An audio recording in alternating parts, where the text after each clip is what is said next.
Биеийнхээ эмзэг хэсгийг харуулсан зураг бичлэгээ алдна гэдэг мэдээж амир.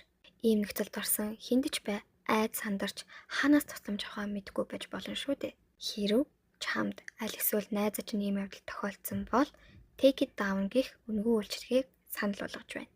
Take It Down гэдэг нь Америкийн нэгдсэн улсын сургаггүй алга болсон ба бэлгийн мөчлөгт өртсөн хүүхдүүдийн төлөх үндэсний төв буюу NICMEC байгууллагаас хүүхдүүдийн хагас аль эсвэл бүтэн нүцгэн зураг бичлэгийг цахим орчноос устгуулахаар эрхлэн зохион байгуулдаг веб платформ юм.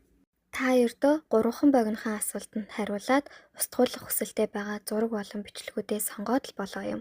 Юун түрүүнд та Take It Down вебсайт руу зочилж орно.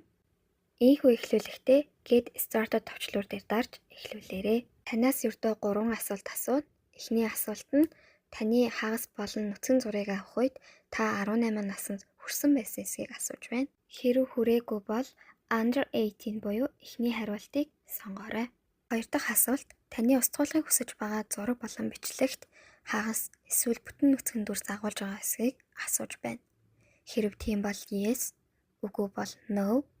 Эргэлзэж байвал I don't know хувилбарыг сонгоорой. Сүүлийн асуулт нь таныг өмнө нь хагас эсвэл бүтэн нүцгэн зураг болон бичлэгээ алдаж байсан эсэхийг асууж байна.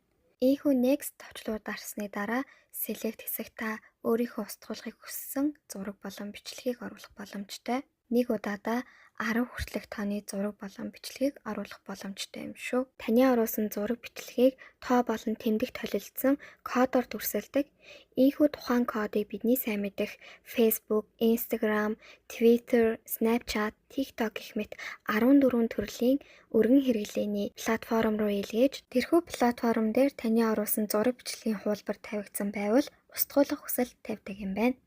Анхаарах зүйл нь зургийг кроплох бичлэгнээс 1 секунд хасагдах төдийд код өөрчлөгддөг учраас дахин хүсэлтээ илэрхийлж код аваарай. Эцэст нь та I'm not robot товчлуур даран хүсэлтээ амжилттай баталгаажуулаарай.